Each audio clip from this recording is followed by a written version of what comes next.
Hey, what up, guys? Welcome to this week's draft analysis for the BSL. This week we got myself hosting, actually, Amoonguss. So we're live on Twitch on my channel for once, and we also got two guests with us this week. We got coach of the New York Knicks, Bishmi, and coach of the undefeated Brooklyn Barracuda. We got Carlos. Y'all want to drop an intro real quick? What's going on, guys? Coach of the New York Knicks. You want to check it out? I do some of my videos, and I've been a good friend. Actually, a meme and it's for months now. What up, guys? It's the coach of the Brooklyn Barracuda, Carlos. I like that intro, Brandon. I like that intro. Just saying what up, open house. Like the intro because you're undefeated. I understand. Yeah. Man needs no introduction. And of course, we got Arrtz and Shade with us. Yo, want to drop an intro real quick too? Yo, what's up, y'all? Oh, go ahead, bro. Go ahead. No, you go. You go ahead. I'm still driving 70 miles an hour trying to get home. Alright, so what's up, y'all? It's your boy Arrtz here. We're actually Amoonguss. We about to go over what happened in, what week was it? Week 3? Yes. Yeah, week 3, right? Yeah, week 3. It was a fun week. It was a real competitive fun week, so I'm ready.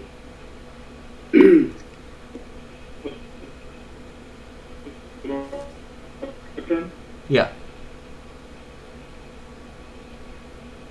I think Shade got home really fast. Extremely go home.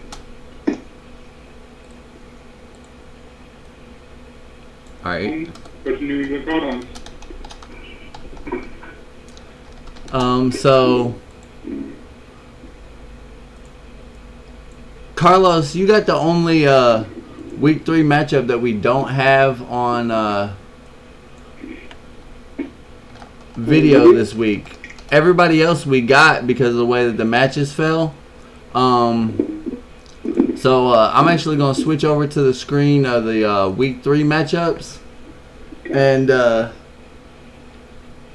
you want to talk a little bit about what happened there week 3 against the Battle of the Undefeated real quick before we go into these videos? Yeah, sure. So for week 3, I battled Tansy, and we were both undefeated at the time before the match happened.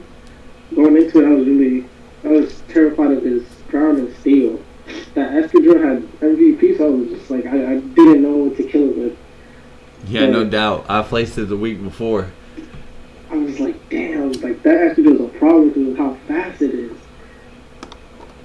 So like my goal in that game was to just try to take out everything else and leave Mimikyu and Jampo alive to sweep to finish up.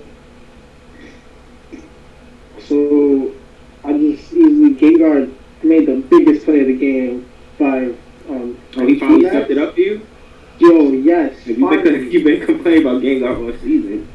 Finally, I think it was like mid-match, and he had out. I think he had out Drill, and he just killed like I think it was Rhyperior. So I was like, all right, I'm gonna bring out Gengar and just Dynamax and try to take out Drill as fast as I can. But instead, he switched out and brought in Duraludon, and I don't know what set he was running, but it just Oko did with a max shadow move, yeah. Alright. With the max ghost move, and then that changed the game right there. As soon as Duraludon was out, then he just brought in Excadrill, got chip off Excadrill. Then I just brought in Mimikyu and tricked him, let Mimikyu go down, and then Jampa just stuck the last 3. It was a great match. So you're saying that he switched in Duraludon on the Max Terror and then just Oko? Yep. So him losing his G-Max was great. That was the best part. Yeah, I mean, uninvested, Duraludon isn't the biggest, wall, but its typing just makes it so scary. It can be such a threat. I didn't think the Max Terror would kill. I just thought, I don't know, like, I just thought that, I was like, alright, let me just get Chip on Drill. I wanted to kill Drill. No, and I'm not even sure what he might have even gone, wanted to do there, because the Shadow Tag, Duraludon wouldn't have been able to switch out maybe, like, Max Guard to stall a turn. It did live. I figure it would have gone down after, because Gengar is faster than. Maybe he was predicting the poison attack. Trying to sneak in a steal. No, that's probably what it was, 100%. He was probably predicting the Max. I couldn't go Max Ooze though. That was the thing. I couldn't go Max Ooze because he had Drill out. So I don't know what the thought process of that was. They just stuck him out, and then when I asked him what the set was for Duraludon, he said Max Attack. Well, that puts you 3-0. That's got you at the top of my power ranking over the other 3-0 team, the Cleveland Cloister.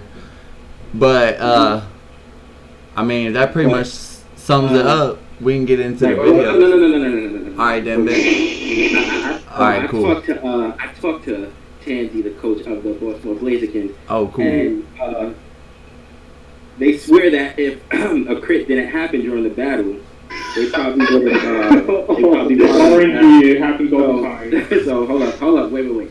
So what happened with Primarina? I want to know. Yeah, that's all. I was gonna get to that. What happened with this Primarina? What happened with Primarina? That's week 4. We're on week 3. Week 4. Never mind. Oh, bet. All right, so yeah, for videos we got mine first, and I was going up against the Detroit Decidueye. So y'all ready to press play? I'm about to press play. 3, 2, 1. And going up against this team, I thought I honestly had a pretty decent matchup. The Gigantamax matchup was pretty solid for me. You know, I had Toxtricity versus Appleton. Or Flapple, I mean, my bad. And so, you know, I figured that was a pretty decent advantage.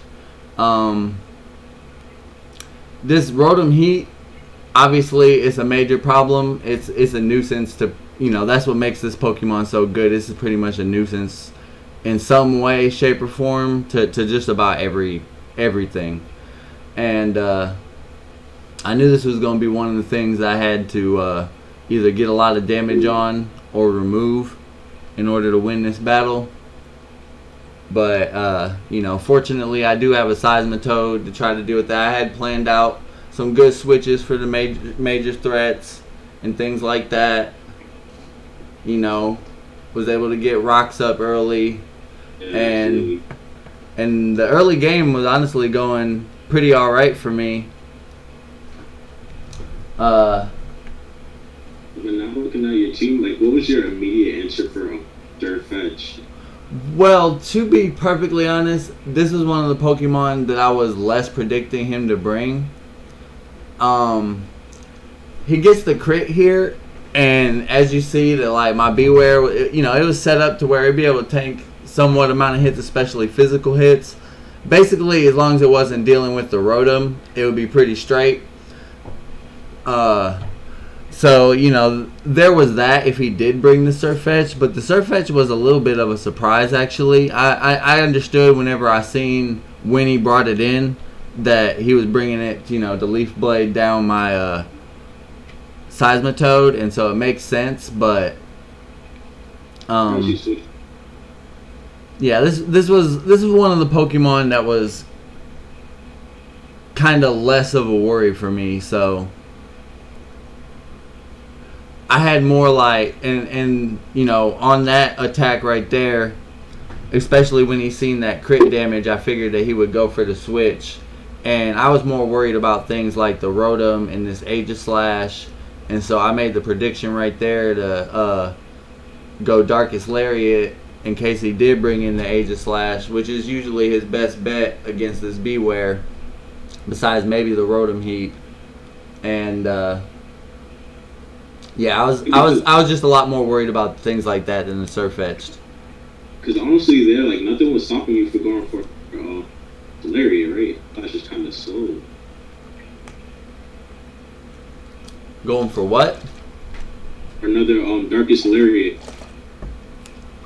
You were faster than it, right? Yeah, that was probably well, I didn't know.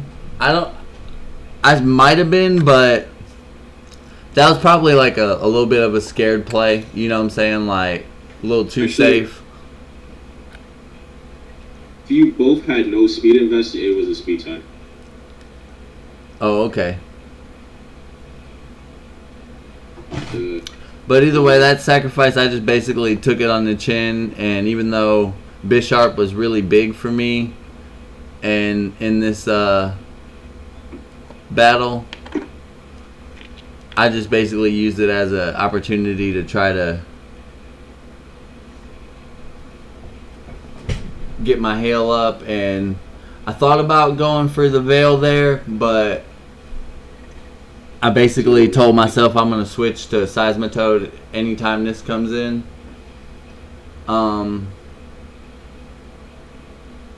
If I remember correctly, yeah, we found out here that it's not heavy-duty boots, which I thought it was, or I thought it would be for sure. That's what I thought in my match too, but he had... I think he's choice specs. Yeah. Because most common run-on heat sets I see are mostly choice specs or choice scarf or trick. Yeah, that would make sense as to why he switched up. And I guess that I was just thinking that he would go that route because the typing of that Pokemon was such a big factor in this battle, at least like when I was preparing for it. If he brought like defensive Rotom, it would be difficult to get around for sure.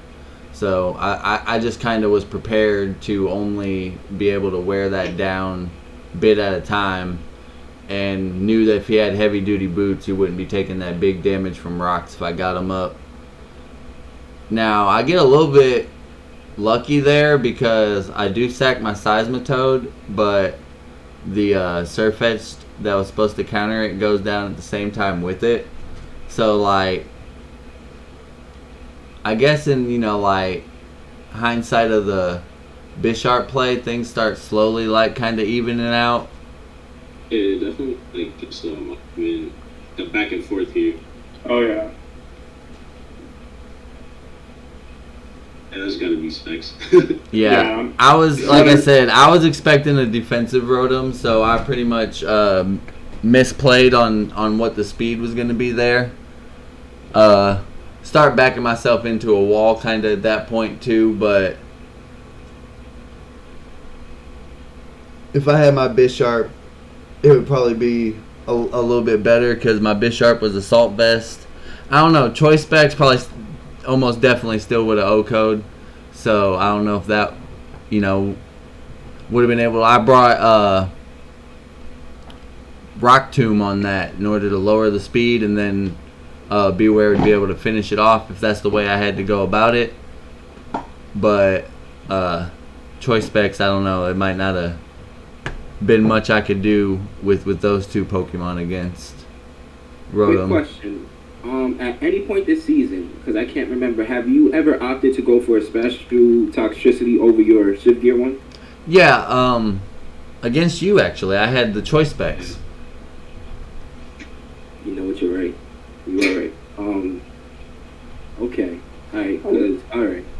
I was wondering why did you bring a physical toxicity this match? I thought you would bring a throat spray special attacker. Well, I honestly do favor the special ones a lot more, but the physical ones have better coverage moves, and so mostly Fire Punch, and I thought that it would help against the Aegislash, which totally walls me if it got sent out against Toxtricity. Boom Burst, don't hit. Electric Attack ain't gonna do very much. And Poison it's immune to as well, so So basically, your reason is that physically it has more options offensively. A little bit, it does. It also has like drain punch on the physical side, and there's a couple coverage moves that come in handy in draft format. So that's why you've been seeing a little bit more of the physical sets from me, but I definitely prefer the special sets. I mean, Boom Burst makes a just fine coverage move just on raw power, but certain matchups you really want that super effective damage on certain things. I don't know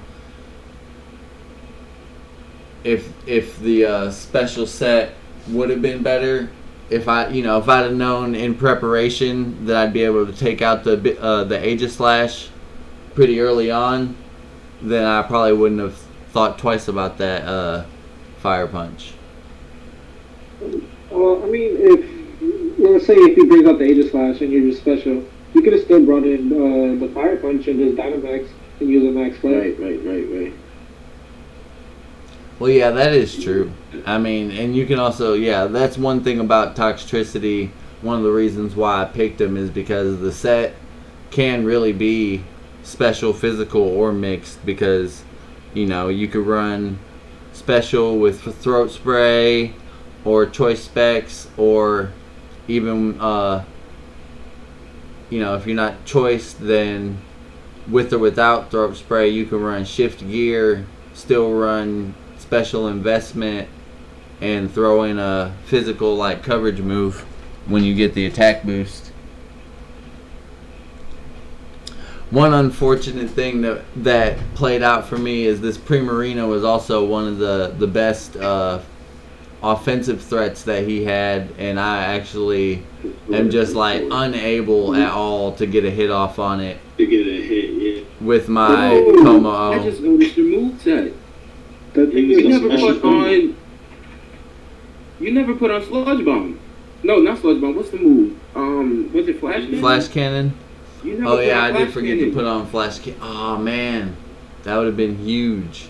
Right, because we did this is week 3. Yeah, for week 3 I did not team build, but like I scrimmed against him, and after the scrim we realized that this Primarina was such a threat he needed something for it. So yeah, I could have go for Flash Cannon. I could have definitely in the later parts of my prep managed how many answers to the big threats I was doing, because I think I had too many for Aegis Slash, and obviously not enough for the Primarina, because it's going to end up cleaning up here. He switches it out because it obviously must be choiced, and I'm going to G-Max with my Toxtricity, pretty much knowing what's about to happen next, but wanting to see if I can survive. And or does he take me out? Does he take me out with the Psychic, or does he take me out right here? I don't remember. I'm pretty sure he does take me out with the Psychic, though. Kind of free to make the same play. Stayed in after the Shift Gear. What was like that? When he Shift Geared the first time and he brought in Gigalith, we're free to go for that G-Max stun shock beats. Like as we just saw, like it did all. Right, damn it. It would have. Right, so after Shift Gear, I would have KO'd it. Like I just saw. This Gigalith, like, though it got the Sandstorm, that's for like especially defensive, and I don't would have expected you to be physical.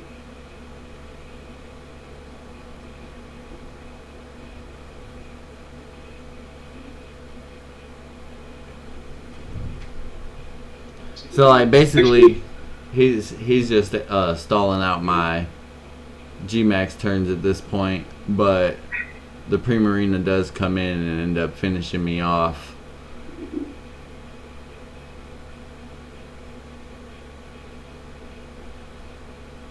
I mean, yeah, this was a tough one. It was a tough matchup. That Primarina put a lot of pressure on your team. Looking back at the battle, I don't think we even ever seen their Appleton ever even made an appearance. Which in scrims, that thing was. I mean, on paper, you would think that Toxtricity has the upper hand, but his Appleton really posed a huge threat, even against the Toxtricity. If I think all it no, even I can't remember. We screamed. I know for sure once we got a one Dragon Dancer there, it pretty much obliterated anything Brandon could do. So he didn't even get to use it. So that's kind of crazy. Yeah. If I was able to deal with this, like maybe if I would have gotten one of those focus blasts off or something of that effect to where maybe oh wait, he does Yeah, he just died to Sandstorm Man. okay. I just remember that being the last Pokemon and being like, I didn't deal with that like I knew I should have. But if you had that flash cannon, would have made a difference because you would have been able to take out Primarina earlier. right. Oh yeah. I obviously wouldn't have been a risk to miss either. And then Toxtricity would have swept up the rest of the team. But so yeah, I go down in a 1-0, putting me at 0 and It was a real 3. close battle, real close. Oh yeah. It wasn't like 0-6 or. Right. I definitely had stepped up my prep a lot more going into week 3. So, you know, we're getting there. We're definitely working on getting me on the board and maybe even turning this season around in time for playoffs. But Arrtz, I got you up next. If you're ready, I'm about ready to click play. I'm gonna keep it 100. I haven't watched my battle since I posted it, so I'm like, I don't remember what happened during the battle, so we just gonna go along with it. All right. All right, so 3, 2, 1, bang. So did you press play? Yes. All right, so my opponent was the Bonita Boat Beats and Coach Arrtz, who's a really cool dude, by the way, really cool dude, and his team was pretty threatening. Of course, they had the number 1 pick in the draft league. They had the Dracovish that they went with, but I wasn't too worried about Draco because I do have Mantine, which has the Water Absorb. So pretty much anytime he would send out Draco, I would go for Mantine because I'm immune to his attacks. Okay, but they lead off with the Morpeko, and my best answer to Morpeko is going to be the Rotom 90% of the time because we card resist its electric Aura Wheel. And then in return, we could always throw out a Will-O-Wisp, so that's what was going through my mind that first play. But of course, he's going to switch out, and he switches to Aromatisse, who obviously we knew was going to be carrying the aromatherapy. But I'm going to go out to Snorlax here because my Snorlax, as you can see, is assault vested, as well as on top of just being a special defense monster from the jump. So anything Aromatisse wants to go for, we could just eat it up. Lovely. Let's see what they go for here. Is it the Moonblast? So yeah, you're going to see his Mulan. But yum, we ate up like it was groceries. So we're going to keep it pushing. I think I go for, surprisingly looking at it, I'm surprised I didn't bring Heavy Slam. I think I opted not to bring Heavy Slam because I, like when I was prepping, I think I didn't really believe they would bring the Aromatisse. I think, yeah, that's what it was. Okay, now I'm starting to remember more. Okay, so the team I put together for the most part was mainly built to play around their Salazzle because the Bonita Boat Beats did draft Salazzle. So I didn't think they would bring Aromatisse in that slot. I thought they'd bring slot because Salazzle does put a lot of work on my team. It hits Rotom obviously really hard. It could destroy my Dual Blade. It could destroy Grimmsnarl. So I believe, no, it doesn't get focused, I guess Dragon Pulse. But I believe that I thought when I was team prepping that the Salazzle was the biggest threat on their team. So when they didn't bring it, honestly, throughout the battle, I was a little thrown off by that because I didn't really, like, I realized that I prepped too much for Salazzle, so when they didn't bring it, I was kind of thrown off and was just freestyling as we went along. Yeah, that's the crazy thing about Draft League, like, yeah, but, so here we have the Dual Blade and, we don't have the Dual Blade and Corviknight matchup because they just switched out. Okay, they have Dual Blade and Durant. Against Durant, I guess the biggest thing I would fear from Durant is a crunch. And I go for Sacred Sword here, which is going to do a lot of damage. the stop and tantrum. I think they would have been better off going for crunch. Does stop and tantrum have a secondary effect? The move it used before fails, the damage is doubled. Okay, I see. So so they opted to go first impression, like maybe. Yeah, if you could have gone for first impression and then gone for it again, and then Stomach Tantrum probably would have one-shotted. I see. Okay. So here I go to the man team predicting that they was going to go for the Stop and Tantrum again. And then, let's see. We're going to go for Scald here. I think we pick up the KO here. I think they stay in. Yeah. So he rock slides here. To be honest, when he rock slide, I thought I was going down or getting flipped. But luckily, none of that happened. So we able to pick up the KO with the Scald. And then I think here they go out they go out here quickly to Morpeko, and I think this is when I start realizing how threatening in this matchup Morpeko is. Because they're gonna send out Morpeko, and I think they go for the Oro, obviously.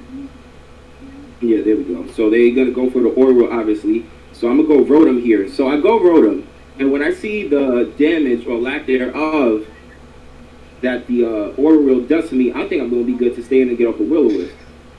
But they're going to go for Oriole again, and we're going to get blown back here. Clearly, this was a choice-banded Morpeko, clearly. So I started panicking a little bit. I don't know if I can't remember if I started showing that in the recording. But inside, I was panicking, but I had to keep my tough face on. And like nothing phases us, you know. But we was definitely panicking. And I'm like, oh shit, this ain't about to be a threat. So just right away, shout out, I don't know if you like in my draft battle. I mean, in the showdown live, like this thing started going crazy, bro. Like I don't know what to do. This thing's a threat, bro. So yeah, right away I had to start doing damage control ASAP, and we go for the reflect. So luckily here he gets turned into his dark type. So on top of the reflect, us having the on top of the reflect, it being a dark type, we're gonna quad resist whatever move it goes for. Them not knowing that I didn't carry play rough actually worked out in my favor, because if they knew that I was carrying play, they could have easily stood in here, burned the turn that they were dark type, and then once they came back to that electric type, and I would have got hit hard probably. So that's good that they switched out there, because it actually helped me out a lot. So then they go to Corviknight, obviously. Now, always against Corviknight, I learned... Got time. Right. Oh, I do. Okay, so... Got a taunt. Oh, yeah. Right, yes. I got a taunt here. I taunt because I don't want this thing going for... I think he faced you the previous week, didn't he, Shade? Yes. I believe... when I look at our schedules, that's actually why I like... On top of the fact that your content is really good, I love watching the draft battles because, like, the way our schedules is matched up, you always battle my opponent the week before. Oh, F you, hold up. Because you battled the Intel this week. F you, hold up. Yeah, so I'll be using your videos to scout out OD. You waiting until you... I'm going to next week. I'm going to wait a week. I'm going to sit on my videos for a week. Chill, bro. I need that intel. I don't care. I think versus Shade, he was running, I think it was a bulk up agility set. Yeah, he was running bulk up agility. Right, so. But when he saw my Flareon, the first thing he did, he went right into a Gigantamax. Right. So there was no way in hell I was letting that happen. I was not letting him set up on me. So we went for the taunt there. Even if he was carrying something like the Iron Head behind the reflect, my Grimmsnarl was max defense that week. So I knew we could have won, especially behind the reflect. So we got the turn off. Then we went to... I know I'm a couple plays behind now. Then we went out to the Aegislash. And Aegislash just totally walls that thing. In return, if he does stay in on it, I could just start getting him Swords Dances. Right. Yeah. Dual Blade, my bad. So let me just catch up a little bit. Now we with the Dracovish versus obviously I'm gonna stand there. Like I said, every time I'm gonna go out to Mantine.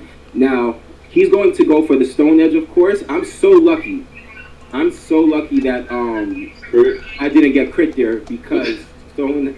But like between my luck and the fact that Stone Edge does have a high chance of crit, I thought for sure one of those times was gonna get critted. But we didn't. So. Obviously, we know that this Dracovish is going to be choice guard. So for every time he went for Stone Edge, he gave me the opportunity to switch out to something that could eat it up, like this Aegislash. And we got critted here, and you see it still did nothing. So we get a Sacred Sword here, and I believe here they go out to... They go out to Morpeko, and luck starts turning in our favor because we finally got a crit here ourselves, which was beautiful. I think Arceus, of course. But so obviously, you know, when things like this happen, you gotta calc after the battle to see how much the crit actually affected the battle. So the crit, say without, if I didn't get that crit there, I was doing minimum of 87%.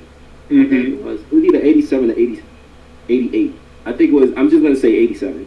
So I don't say, me personally, I don't think the crit mattered too much. Obviously, they could have switched out maybe very next play, but I mean, if they would have stood in the very next play, I would have just went for Shadow Sneak, and the Morpeko would have went down that very next turn regardless anyway, because Shadow Sneak was doing a minimum of 14%. Coupled that with the 87%, that's a dead Morpeko. So I don't think the crit mattered too much, honestly. Here we go to back to the Corvin Knight dual blade matchup, and as you can see, he's doing all the bulk ups, but I'm not too worried at all. Because Sacred Sword will ignore all those, right? Say that again? Because Sacred Sword will ignore the defensive boost, right? Right, exactly, right. Because we resist everything. We're immune to, at this point, I'm realizing that he's only carrying his only offensive move is looking like to be the Brave Bird and the body press. We're immune to body press, and we really resist the Brave Bird. So I have no problem setting up. If he wants to give me +6 at this point, I'm like, fine, give me +6. So he's bulking up. We're going to eat his hits really well. At the same time, Sacred Sword is going to be doing a lot of damage to him. I think here he's going to opt to Gigantamax, which I think if he did a Gigantamax, maybe we could have killed him, or maybe not. But anyway, he's going to Gigantamax here, and as you guys can see, once they do Gigantamax, the Sacred Sword is going to be doing a ton of damage. You got to keep in mind that this thing was bulking up and is Gigantamaxed, so the fact that Sacred Sword was doing this much damage attests to why I had no problem making the play that I made, because I think it doesn't do half, but it puts him on the half because of the amount of health range that he was already at. So you see, we ate that up lovely.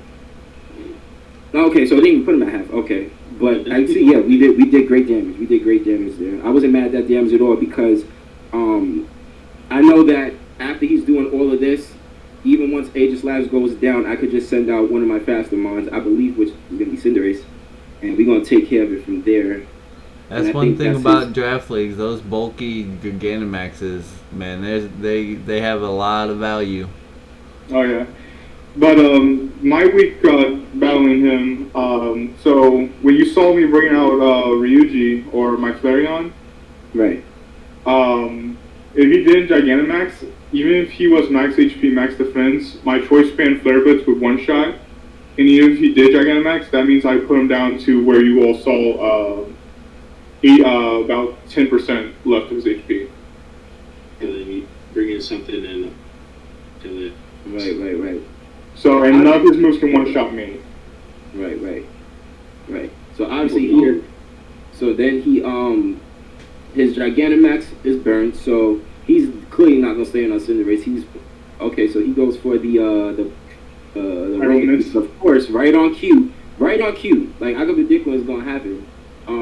We gonna miss the Pyro Ball, but we gonna go for it again because at this point I'm like, screw it, Cinderace. I honestly don't care if you die now. You disappointed me enough. So we gonna. Is this like trade? Bro, I'm telling you, bro. If he messes up this week, he's gone. He's out of here. Wow, that's your mascot. Bro, I'll switch it to Charizard so quick, like instantly, bro. I'll rebrand. No. So we go. So you can see there that Pyro Ball did crazy amount of damage. So imagine if we didn't miss this, we wouldn't have to worry about the Arrtz setting up on us. And my thing is, I wonder what was stopping him from just switching in Dracovish instead of going East.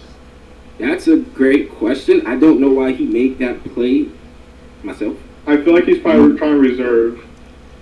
That, and maybe he probably predicted me going for a high jump kick, expecting like a switch to Aromatisse. I don't know why he went to Aromatisse. That's something we gotta ask him. Yeah, because I thought that to myself too. I'm like, he could have easily went Dracovish there. But Dracovish, like I said, I'm not too worried about it. Every time I'm going out to Mantine. At this point, Mantine, I don't really care if it goes down. If it goes down, then I probably would have went out to Grimsnall, which I did here actually. Oh yeah, I went to Grimsnall here because I was expecting him to go for a Stone Edge. Actually, Stone Edge on this thing was a great play, was great coverage for him because it hits both Mantine and Cinderace really hard. I didn't even know this thing got Stone Edge. Right. You don't really see it. Right. I had no idea this thing had Stone Edge. I just like to throw out the fact that he didn't miss not one this entire battle as well. This dude used it like 5 or 6 times and didn't miss once. Yeah, that nice 70%. Again. 95% accuracy. I go for Powerball once or twice, bro, and he just Cinderace refuses to hit it. I don't know what's wrong with him. So look, that's 3 in a row, but we not complaining though. We just observe it. We just maybe you stop complaining about it missing. Maybe it won't give a shit. we just observe it, bro. So here, I think I let Grimsnarl go down here. I think. Okay, he withdraws and he's going to go out to, this is the Aromatisse, yeah. Aromatisse does live on a sliver, but luckily it was burned, because if it wasn't burned, I'm pretty sure he probably would have just ended up wishing and probably going back out to the Corviknight, which is probably something I wouldn't have wanted to deal with, even though I do have Cinderace in the back, but the fact that he could have just switching in between the Corviknight and the Dracovish would have been annoying to deal with. Here, I think I definitely let Grimsnarl go down here. One thing I do notice about this Corviknight is that I never seen it use Roost. So maybe it was legit bulk up agility, body prep. Right, because he never used Roost. I don't know, I just always gotta have, like, Corviknight, since it's there, I would always bring Roost on Corviknight to give it some type of sustainability on top of the leftovers, because it's so valuable to his team. Right, and being his Gigantamax, HP is just huge for it, at least in my opinion as well. Right. So here, I'm going to go for the high jump kick, because at that health range, Corviknight isn't living it, and of course the Dracovish is going to take major damage. So now him and his Corviknight is basically both one shot at the range that they at. Since I have a Reflective, I have no problem going for Snorlax, even if he does go for the Fish's Rend.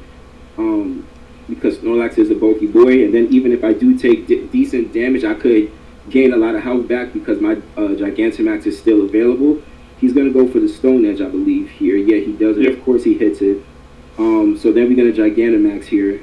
And I opted to go for Max Flare because I think Fire Punch turns into base 120 or 130. Something like that. So at that health range, even though he quad resisted, he's not gonna live that. And plus, it helps me set up the sun for the Corviknight the next play, and I could just max flare it in the sun that turn. And Corviknight is definitely not living that. So yeah. Why did you not just go for 2 Pyro Balls? Excuse me, what? Say that again. Like, when Cinderace was in on Dracovish, why didn't you go for a Powerball again? Or did you, not trust it? You was like, you know what? Nah, the reason why I didn't go for Powerball again is because I know his Dracovish was scarfed. So I didn't want... I'm pretty sure his Dracovish was scarfed, and Fish's Rend probably would have bodied me if he did go for it. Plus, I think, like I said, I don't remember what was going through my mind at the battle 100%. I think in my commentary, I was actually predicting him to predict me going out to Mantine under Fish's Rend. So I was predicting the Stone Edge, and I knew Snorlax could eat up a Stone Edge no problem. So I think that's why they call out he got another crit and he hit it. Yeah, of course he did. But yeah, we was good though. I mean, at that point, like I said, we was pretty good to go. Cause I was looking at it through the lens of if he goes for Fish's Rend and Snorlax takes the Fish's Rend, then I know I could go out to Mantine and he would have to switch out to the Corviknight, right? And so I just thought it was very safe to go to Snorlax. Like I said, Snorlax was living everything he was doing, and then I could just Gigantamax the next play. Now, I would like to point out one thing, though. Because we was talking about the picks and Arrtz, how you had kind of flopped on the first week we did picks, and then picked it back up, tied everybody else up on this week's picks. But you bet it against yourself on this pick, which was the deciding factor. The deciding factor. You would have been one ahead on everybody. Hey, look, I was going through a dark time, After that week 2 battle, I lost all confidence in myself. But this week you brought it back, so I'm happy. Be good. All right. Well, we don't have Kanto with us. We don't have Kanto with us this week. He's just been a little bit busy. We usually have Kanto Critic with us as well during these draft analysis, but Shade of Defeat, he team preps with Kanto, and obviously, seeing as we have the video, it's better to watch it than not. So, Shade, I don't know how much of this you can really give insight in, but whenever you're ready, I'm about ready to hit play. All right, let's get over this Goons battle. All right. 3, 2, 1, go. So this snob brings the whole a team that I didn't really expect him to bring, because when we team prepped, Hackers wasn't a factor in this choice because there was a lot of stuff that could wall Hackers, the idea that he had. But we'll get back into that later. So his usual start is always going to be Rotom Wash, which because he runs a trick set on it. Okay. So what he tries to do is, if it's like a Pokemon that can be really handicapped by the trick item that he puts on, he'll go ahead and do it. But for hazard control, because we were talking about hazard controls this week because of Toxapex. And he's got the lagging tail on there again, to point that out. So, like, a lot of people might run, like, a Choice Scarf, which would be kind of perfect to cripple a wall like Toxapex or something like that. But in this case, he's going for more of an offensive threat with the lagging tail. Yeah. So, when we were going over that strategy, because I told him about this a couple of weeks back before we started the draft league, because I used to run a Trick Bronzor with lagging tail. So he went ahead and adapted that idea into his Rotom Wash, which I think was great. It worked out for him a couple times, but in other times it kind of just handicapped him more than helped. But so this week we're going to try to go for a little bit more bulk on his side, but I think he decided last minute he wanted to go more offensive. Incineroar was not part of the original plan for this team. We're planning on having Togedemaru instead of Incineroar, because like, even though like Incineroar would be good against his Gengar and other stuff, it doesn't really do much against Toxapex, Charizard with physical Charizard with Rock Slide or whatever the G-Max Rock Slide or whatever that is, and because we knew this was a Sun team. At the end of the day, it was going to be a Sun team. So it'll be hard for his Lapras to kind of get offensive moves up. So here's the week for Dragon Dance. Right. Hold up. Quick question to back up on what you said. So Incineroar was a pick the day of? I believe What made them switch? What made them change their mind? I couldn't tell you because we did like a couple battles of team building. Because I ran all the sets that are commonly ran on the Pokemon. Then I ran the sets that I use, which is kind of like you won't see it. But Incineroar would be very like.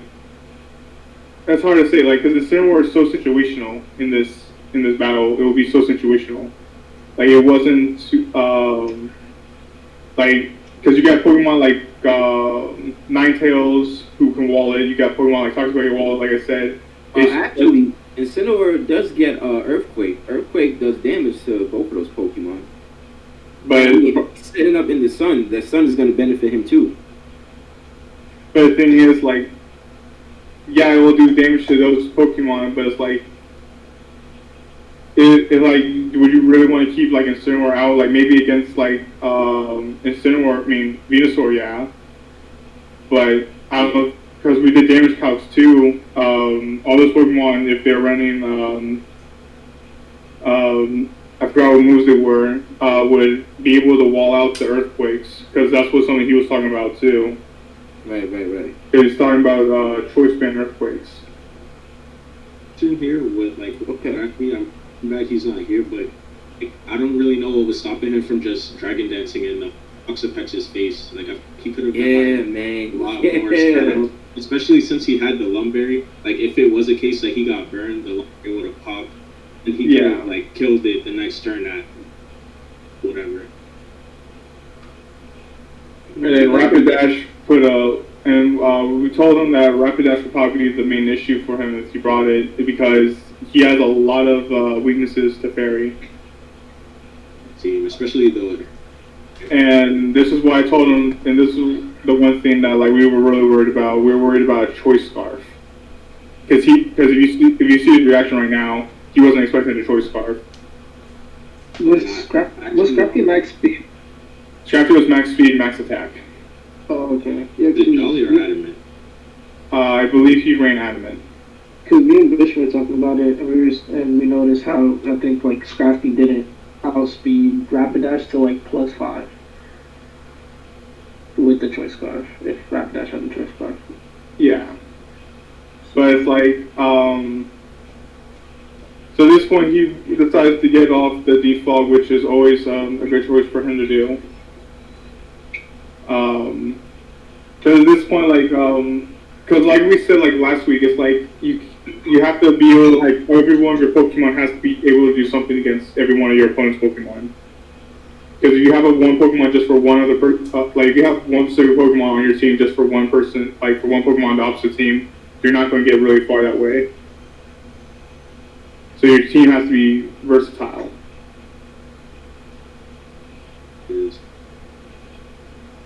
So this week, if you guys noticed the different moveset on his Lapras, he decided to go for a more damage set. He would usually run Ice Beam or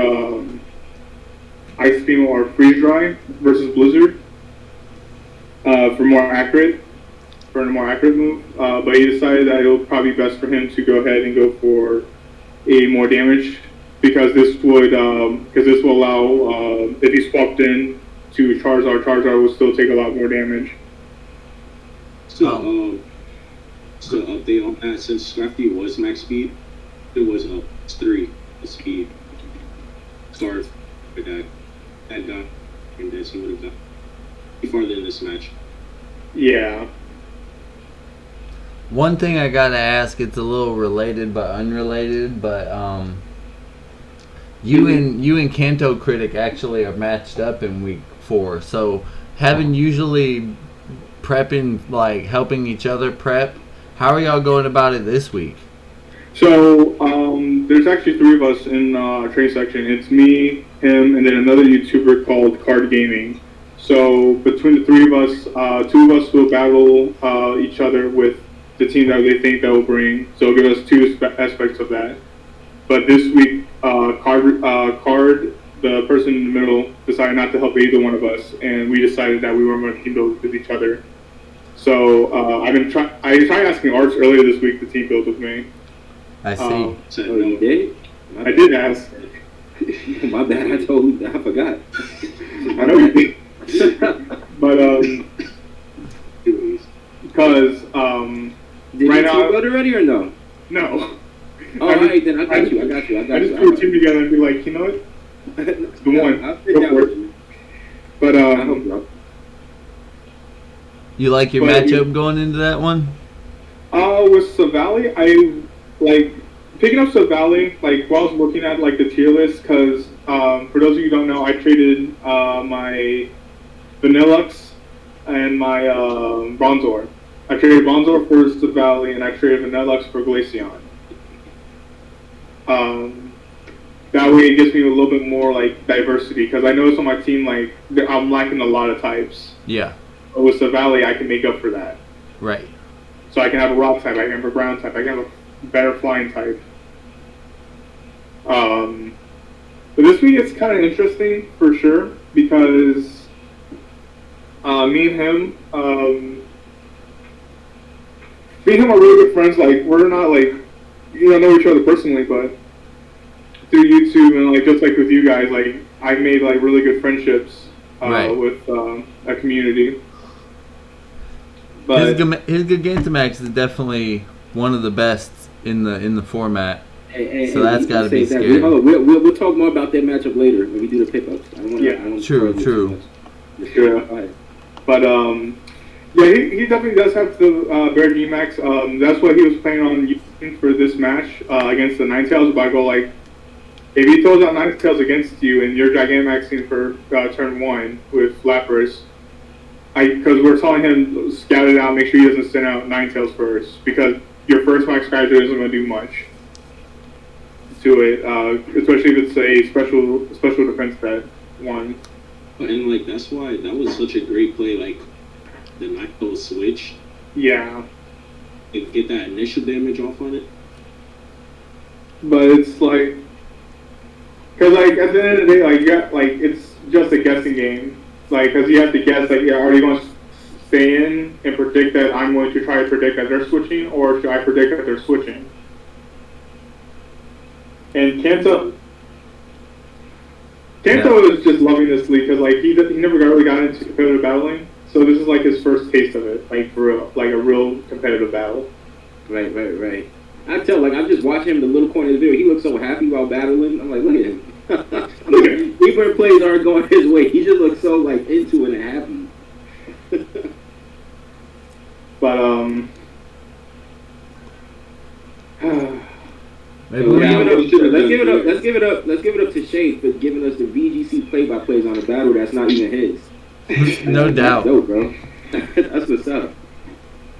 I tried my best. So I guess if no one else noticed, so we all, like, I'll say this every week just for, like, in case people are new to this league and, like, just happen to pop on these videos or streams. In the BSL, most of the coaches, we have nicknamed our teams after specific things. So Kanto here nicknamed his after Disney characters, Disney and Pixar characters. Yeah. I see. What's the code? That's from Lilo and Stitch, isn't it? No, that's not Lilo and Stitch. That's from Monsters Inc. That's the code that they say for the machines. Yep. For the Hey, a little insight on that, just to add. 2319 is when they find a white sock in the movie, and and W is the 23rd letter of the alphabet. S is the 19th, so that's what code 2319 means, white sock. Yeah. Look at y'all digging deep on that info. Exactly. Y'all getting like the inside scoop, like for real. I did your research. What does it say about you, Arrtz? In Till's video, he was like, "Yo, I'm thinking about rock sliding, like on the Venusaur." He's like, "You know what? I'm gonna play a Slick Man Earthquake," and he brings it to hard. Like I felt that. Yeah. I was like, oh. See, this is what we told Kanto about his Rotom Watch League. We said like it's a good Pokemon and you can keep it the same way, but if there's a Pokemon on their team that they really want to lead off with that won't be really affected by a lagging tail, you probably don't want to switch it. And it's like, because like even like we all saw in this battle with Toxapex, if he tricked the Toxapex with a lagging tail, what really good does that do? And I think Toxapex was running Black Sludge. Yeah, that would just pull him. That'll hinder him. But then again, I guess you could trade it off to another Pokemon, but it's a lot of damage, even yeah, just specs. I mean, he would have been great if he would have ran like an offensive Rotom set. It's a nasty plot. Yeah. You could kill the pack easily. We're thinking about that too, but the issue is that we're having right now is Rotom Wash. Like we're trying, like he wants to use it as a utility mon instead of because like he has a lot of powerful mons on his side. It's just he has a lack of utilities. One thing that both mine and Kanto's opponents did well this week was managing their best offensive threat and saving it for the right time in the battle, because basically by the time that he sends out this Charizard, it's just over. It just cleans up. I think there's a crit, or I think he gets flinch or something here. Try to remember. He I mean, lives. this probably wins the 1v1 anyway, but the double hacks definitely doesn't help. Yeah. Like, Hey, You really hate to see whoa. it. You hate to see it, bro. You hate to see it, bro. He flashed 95%, and then nasty. he got the flinch crit. That's nasty. Yo, So, that damage. Okay, so that doesn't win the 1v1. Well, I think it's because the sun wasn't up anymore, like solar power. Right, that solar power didn't activate. Yeah. You could just see how much damage, like, it was even a crit, so I don't know that. Without the crit, Who knows, man? I don't know. Maybe a bulk up Incineroar could have did a lot of work this week. A bulk up Incineroar with Life Orb. that's why I do have to kind of agree in Incineroar, because he could have even the sun, if he started Flare Blitzing, Yeah. put it on a lot of damage. Bandit, right? No, it was Life Orb, because he wants access to his other moves. Yeah, like, even in the sun, if he hit that Flare Blitz, like, that would have done it. Alright, well, moving on, we got Bishme next. So, if you want to kind of break this one down for us, we'll hit play whenever you say.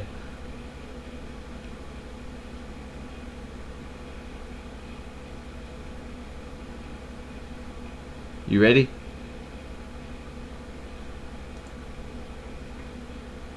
I think we lost some boys. Oh, I got it. I got it.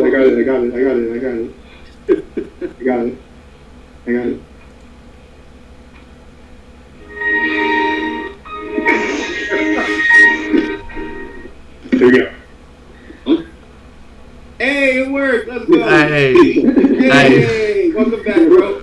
How you doing? Started it. Thanks, Shane. Thanks. Appreciate it. You ready to do your battle, Bishme? Yeah. Alright, tell us when to start it.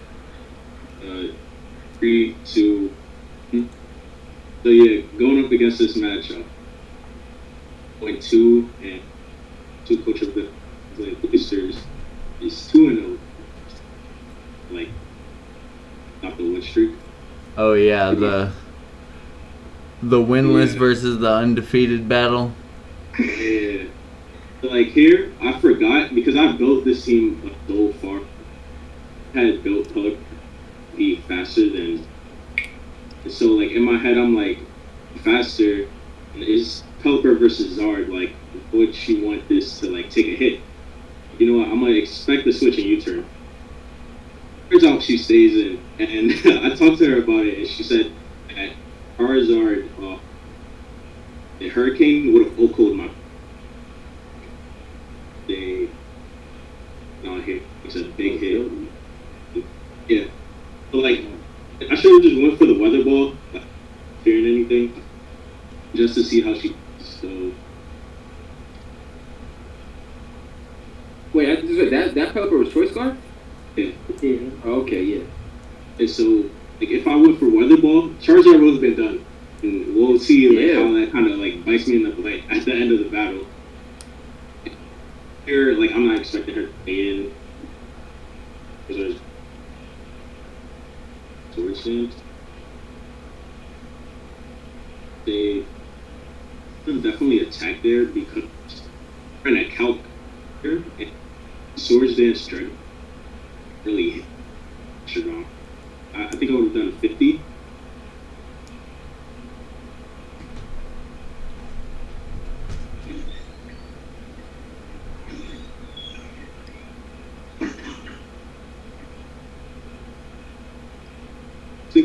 I was thinking about switching because even if I did, like, I would lose my draft. Yeah. And my answer was always be cold. Right. But I had nothing to be with the assault vest, able to like tank hits from this thing, like Giga. Guys need to be like, oh. That's one thing that was really, really rough about your matchup this week is he has all kinds of good immunities against you and stuff like that, and just like a ton of options he can go for. Oh yeah. And especially like think for this team, I did not factor hard. That miss, I feel like that miss on the other guys mattered a lot. Yeah, bro. Right. I Both told of you him and Arrtz having horrible luck with moves. I told him like 50 times to just Man. cut ice beam. Thank you. Thank you. I'd rather go for accuracy versus damage. Hey, Arrtz told me not to run the focus blast too. Arrtz told me not to run the focus blast too. But I should have just had the flash cannon, but 100%, bro. Hey, look, y'all he know also what suggested another fighting move over You'll focus work out one blast. day. No. I did the count. Mine because like I had ice beam on Pelipper, like in case I needed to like, if I needed an ice type move to hit. I will say this: if you're scarfed, it is kind of better to take the more accurate move. You hate to be locked in on a prayer. But actually looking at it, I actually have Blizzard, so yeah, I take. She said. Guys, yeah, bring back in Pelipper to set up the ring, which was bizarre. This time I'm like, I'm not making that same mistake again. The kill makes a great play switching in to that.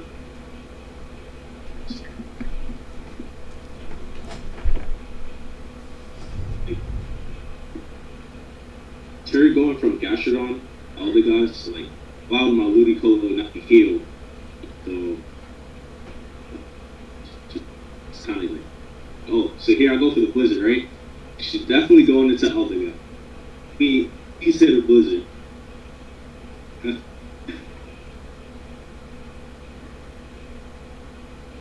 He goes into, yeah, like, definitely for my next week, what blend, just to make sure I'm.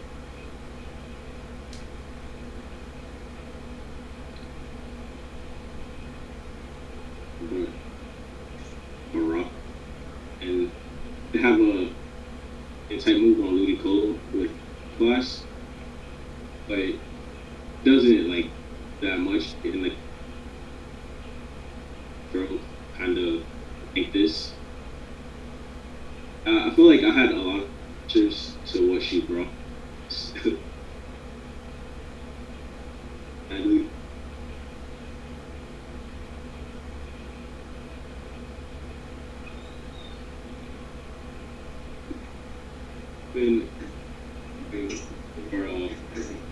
Flare.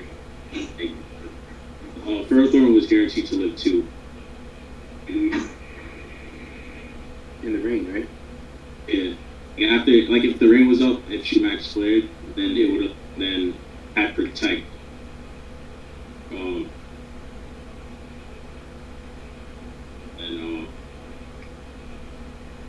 We should do this. But the rain ended there, so it didn't really much.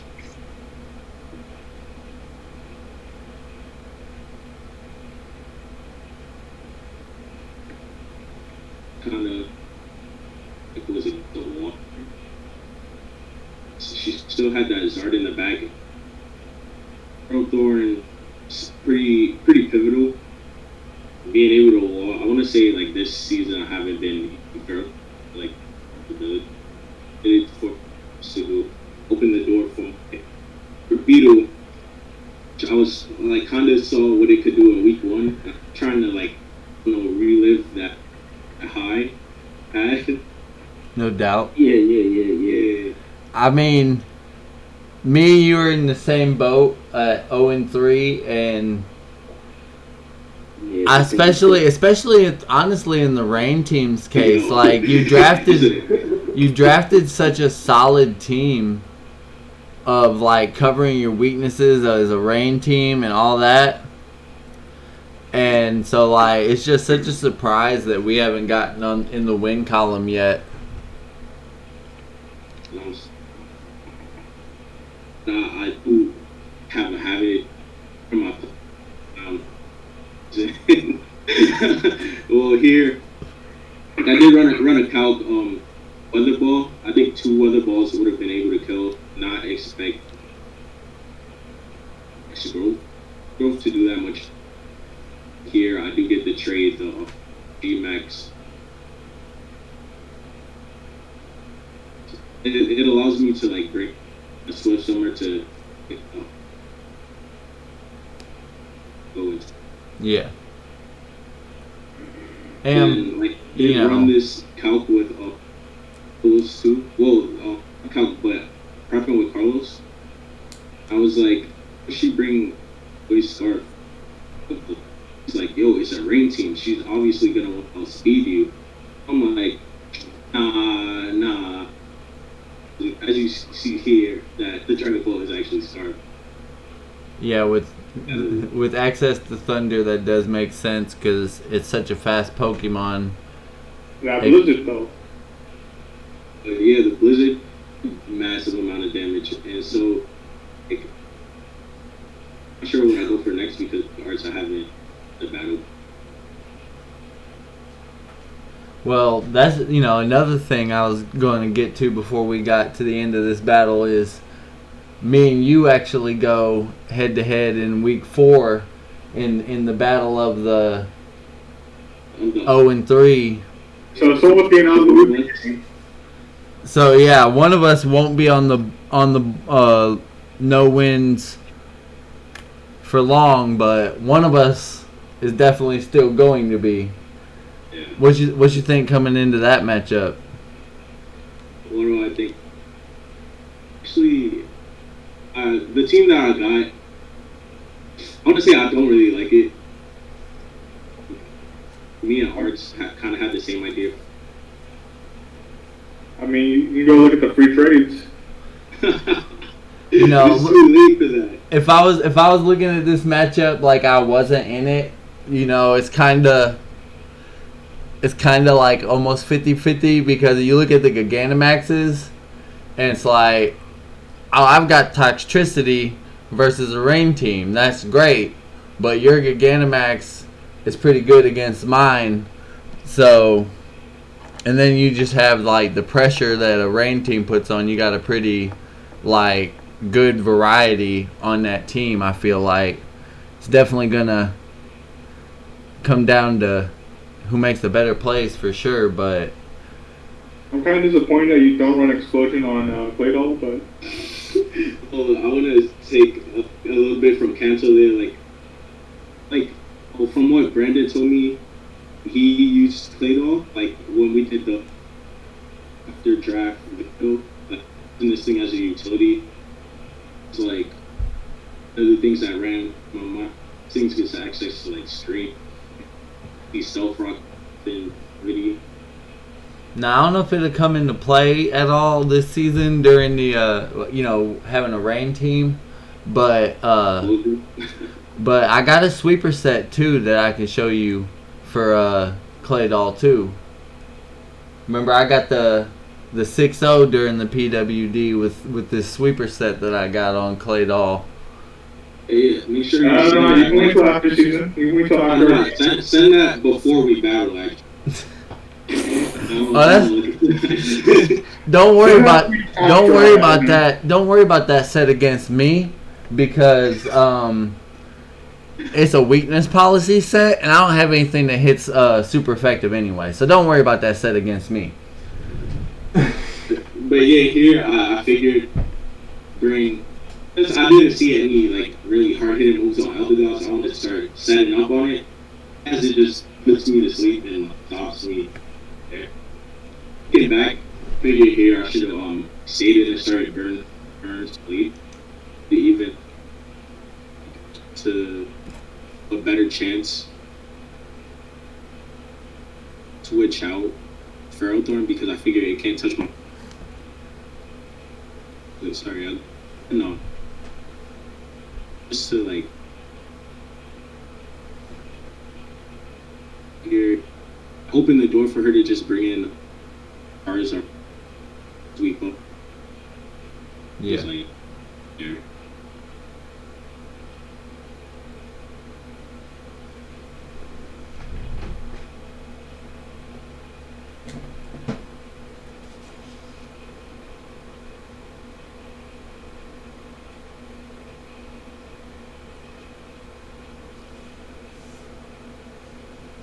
week. Hello? Yeah, what's up? Yo, nah, I thought I was tweaking. I thought it was my side. I was about to just type to you. I don't hear anything. I'm about to say, like... Alright, well... is it my battle next, or...? It is your battle next. Yeah. Like he says, the Charizard comes in, and he does a good, a cleanup job. But Dang, yeah. was my mic not working? It was like silent for a good 20 seconds. Yeah, I was saying like, what do you guys think? What do you guys think about like versus her team? Well, you definitely had a really bad matchup this week. Like, the Cleveland Cloisters has one of the best teams against your Rain team because it has, like, double immunities. Water immunity. Yeah, double immunities. Is able to play, like, has so many Pokemon that just, like, aren't bothered by you having Rain up. And it was an uphill battle from the start for you this week. Like, this is not the position you needed to be in at 0-2 against a 2-0 team that has so many threats against you. But I think for what it was, I think you played pretty well though. I think you played pretty well. I mean, some of the things was out of your control, like the blizzards. That was out of your control. Should have been ice game, right? Should have been ice game. Should have been ice game. Hey, that's not out of his control. That's not out of his control. You just don't listen. Just don't listen, man. We gotta start listening. Definitely going for accuracy over. Actually overpowered, that's... But the thing is, Blizzard doesn't even do that much more to Eldegoss than Ice Beam would have done.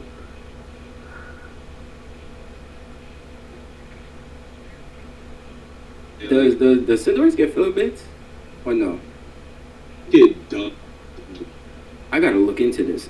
I might just start running Flare Blitz over Pyro Ball. Oh my god. I don't know if it does give Flare Bullets. Gotta be careful about that If you use it on Gigantamax Pokemon, though. Just run Ember. You're right. Yeah, run Ember. He said just run Ember.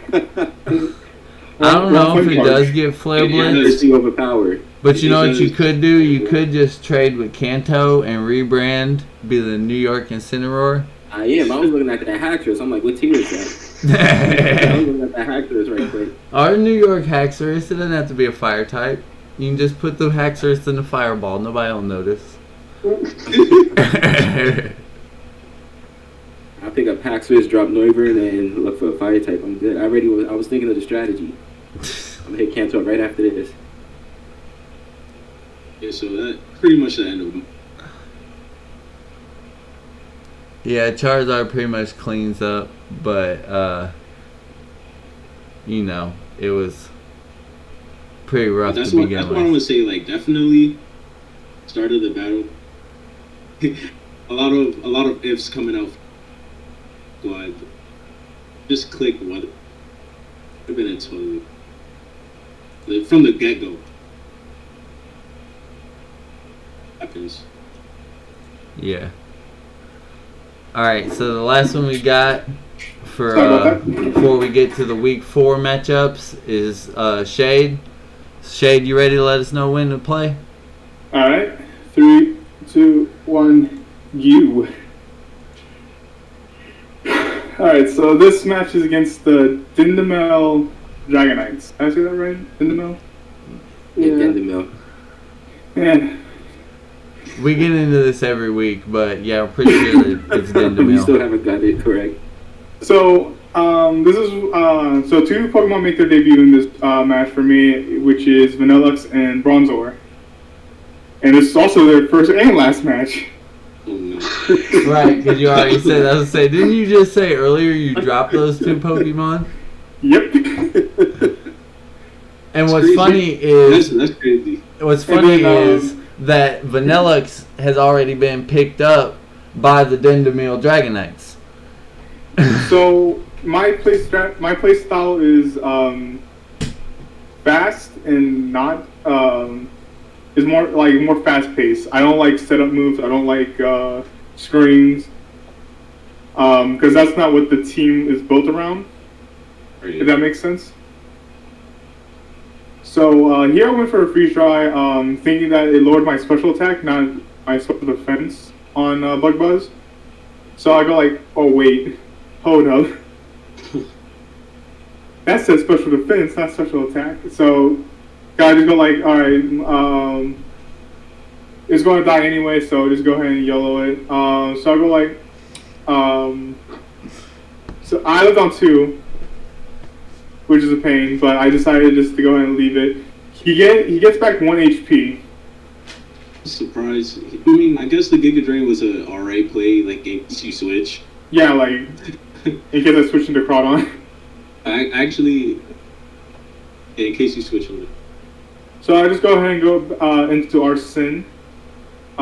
Just go ahead and click Aqua Jet. There's not really much else I really wanted to do at this point with it. So like this match for me was kind of like a trial run for like running like a more slow pace. Like this was more of a slow paced team for like setting up Trick Room and stuff, just to see how I feel about it. I didn't really like it, hence why Futaba and whatever the other one was that got traded off. So you have a consistent nickname team or theme each week. You always do Persona. I plan on doing Persona, just like, because Persona 5 is one of probably my favorite games, to be honest. Yeah. This week I was planning on doing like something else, like the week I was going against him. But I was putting it off a while, and the day of I go, oh wait, I didn't rename these, because I was going to rename them after Fairy Tail. Oh, okay. Because it may be kind of a cosmetic thing, but I like watching how everybody nicknames, especially when they go for a theme. Yeah. Oh, my but then. Huh? You have to come up with a theme. What was yours this week? Mine was actually famous samurai. They were all samurai names. All I see is I'm thinking of rappers this week.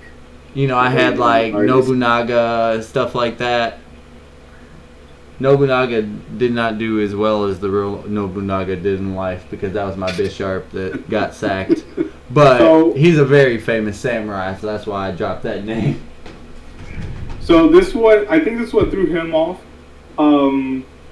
So Crawdon, I knew lived a +2 any physical move that Blastoise wanted to run. And I was predicting that he was going to go physical, because I think he knew a lot of my Pokemon were especially defensive. So here I switch out to On and try to get a cheeky effect score. Right here I just go for Protect, just to get a little bit more health and see what I could do, because I was just trying to stall for time at this point, trying to think what I can do. It was good in case he missed a Volbeat, because yeah, Hustle. Because I believed he was Hustle based on the damage. So I went ahead, just click Moonblast. If he hits it, he kills. If I hit it, I do enough damage to bring out Prana and then go for Aqua Jet. So at this point, I just went ahead. I was down by basically 3. Arsene was really hurt, couldn't really take a hit. So I went to Haru. I think I went to Haru, Hydreigon. Yep. And so the play here was, I think he was going to predict me going for a switch into go into a Dragon type move. I just clicked U-turn, because I just figured I can U-turn out, and then whatever he play around from there. So I U-turn here and I switch into debut match Futaba.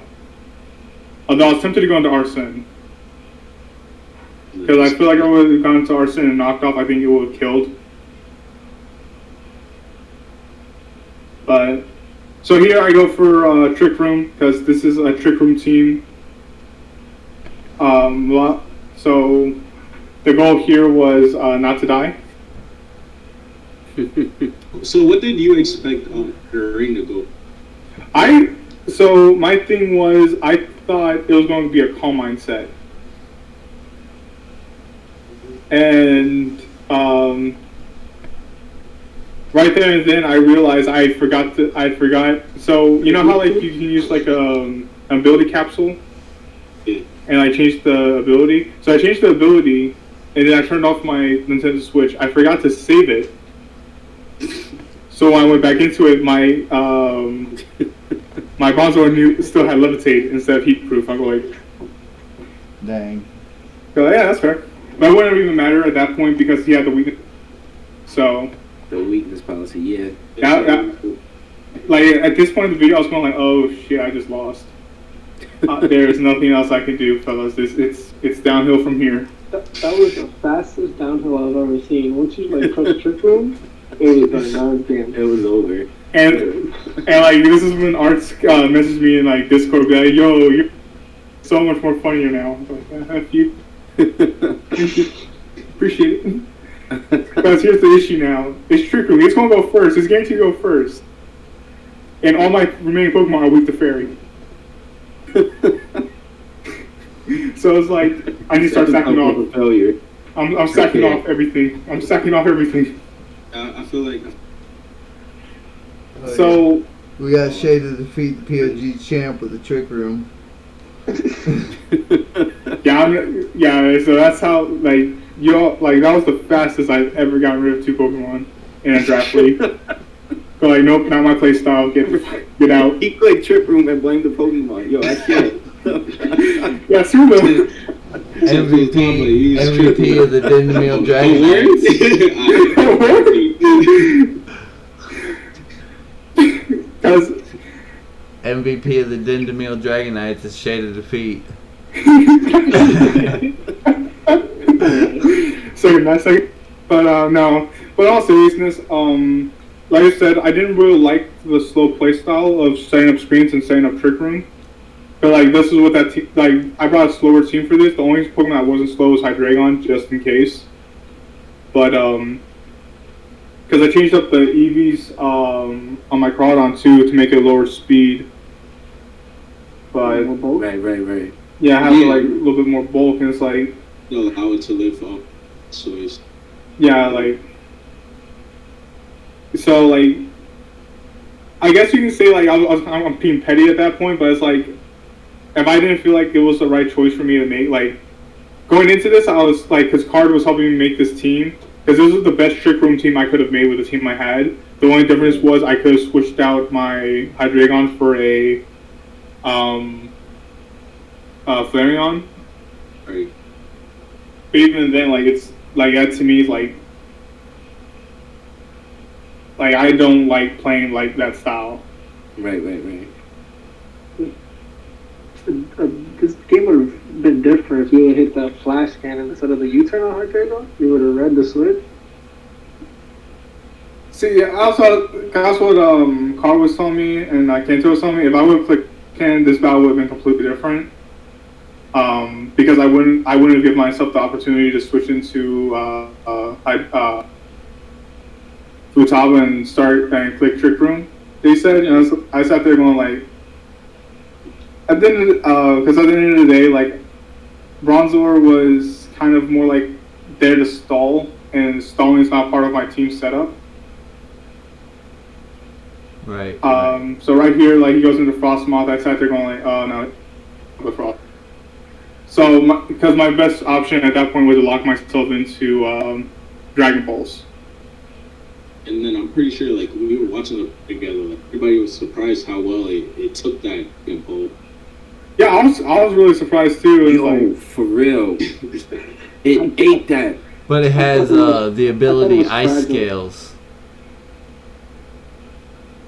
You know what? You're right. Ice Scales does. It lows special. It takes hits. You take the special attacks. That's right. You know, that's a beautiful play by Didi. Then that was beautiful. What does that I do? forgot that's what Ice Scales does. Ice Scales. Is it halves? It halves special damage. Yes. It lessens the amount of damage you take from special attacks. It's like a better assault vest. Oh, that's pretty good. It's a built-in a better assault vest that'll actually let you still set up non-damaging moves. Yeah, that's perfect. That's like a built-in assault vest. That was a perfect analogy. Yeah. I didn't even know that. So I forgot about that. Damn. But at the end of the day, like I said, like I think if I would have went for Flash Cannon there, I would have done better. In terms of killing the Hatterini, but I feel like the plays I made were questionable at best. Right. I mean, but this week I'm going against a chump Kanto critic, so I'm not feeling any type of stress. Well, but before we get into week 4 picks, I was going to go over the results. And we watched most of the games this week, so I'm just going to quickly go over them as well as the pick results.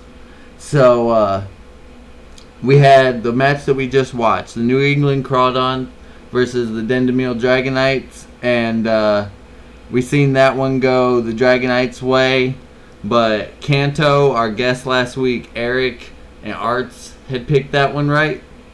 So then we had the Pittsburgh Steelix versus the Nashville Slashers. Now, I don't know. Some of them questionable plays on Kanto part I wouldn't want to accuse. But Kanto bet against himself on that one, and him and Eric got the point on that. He threw the game. He threw it. So he threw it? I'm not saying choke. I'm not saying throw. He threw for the point. But he did switch up the team that Shade told him to run. No, but in all seriousness, then we got the Blaziken versus the Brooklyn Barracuda. That's the one battle that we didn't see on camera this week. But we know that the Brooklyn Barracuda and Carlos took that. Arrtz, Shade, and our guest Eric had picked them to win. So like I said, Arrtz was doing real good besides betting against himself. He had also got this next one right, the New York Nicket versus the Cleveland Cloister. Everybody had picked the New York Nickets except for Kanto, who's not here. So that's myself, Arrtz, Shade, Eric. And then in the next match, the Bonita Boltbeaks versus the New York Cinderace. The New York Cinderace picked up that win, and only myself and Shade had picked that. But then nobody had picked that I would go down against the Detroit Decidui. So with them beating the Atlanta Sobble, that was the no point of the week. I thought Arts betted against you. I went with Atlanta. I went with Atlanta. Yeah, so I have him wrote down as me. Like a losing team, saying, "Nah, you have to get a win before I be on your side." No, that was Cleveland Cloisters versus the Nickets. I have him wrote down as me. I mean, I wrote it down when we were doing it last week. But okay. So then to get into this week's, we're gonna start off on the top with New York Cinderace versus the Dendemil Dragonites. And I'll just start off by saying I've been helping Arrtz test for this one. So like, I always wish him much success. But looking at this matchup, I'm gonna go ahead and put my pick on the Dendemil Dragonites. I hope that I can help him to sway that matchup, and if I take a loss on my pick on that one, I'll be glad to. But hey, just analyzing the matchup, bro, it's gonna be a tough one for you this week. What do you think? So yeah, honestly, we was gonna battle earlier today, but the reason why I pushed it back till later was because I wanted to do like this first before we battled, so my pick could be 100% like legit and not fabricated or anything. I'm gonna go with myself this week. I feel like because like I said, I scrimmed with you, and I'm pretty confident. I mean, there was drops that was made from his team after our scrim, and the mon that was dropped was one that worried me a lot. So the fact that he did drop that mon actually puts my mind at ease a little bit. Like I said, there is a set that he could bring that on a different mon that if he does bring it, it pretty much screws me. But I really don't see them doing that. So if they don't do that, I'm fine. So I'm gonna go with myself this week. Watch you bring it first Pokemon out. Yo, if he brings it, I'm gonna be so mad. Hey, And like I said, if he don't bring that set, I'm good. I'm Gucci. I wish you the best. I hope you win, but that matchup's pretty rough. Thanks, bro. I appreciate it. So I have a quick question for Blau real quick. Yeah. So, you know that G-Max Gengar? Yeah, what about it? Yeah, you want to trade that for G-Max Grimmsnarl? That's tempting. That's a good one. That's a good one. I mean, you're running a Trick Room team. Grimmsnarl's pretty slow, and it can be a utility mod for you, too. I know. But like, why would you give up such a good don't make him better. Yeah, What do you that's mean? He's 3-0. What are you doing, bro? Don't. Oh, my Gengar!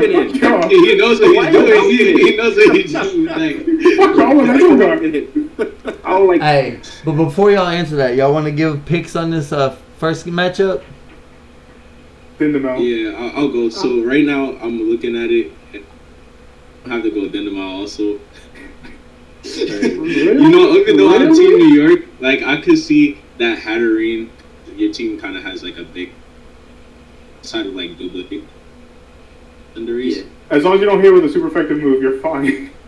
Bro, I'm telling y'all, I'm good. I'm telling Just y'all, do that, all he Hatterene. needs to do, if he don't even bring the Pokemon, I'm 100% fine. What about you, Pokemon Carlos? that's on the team. That's the only reason why I'm betting against you. It's because you're gonna miss a move. You're gonna miss a critical move. I'm gonna sit there and damn it. Put it that way.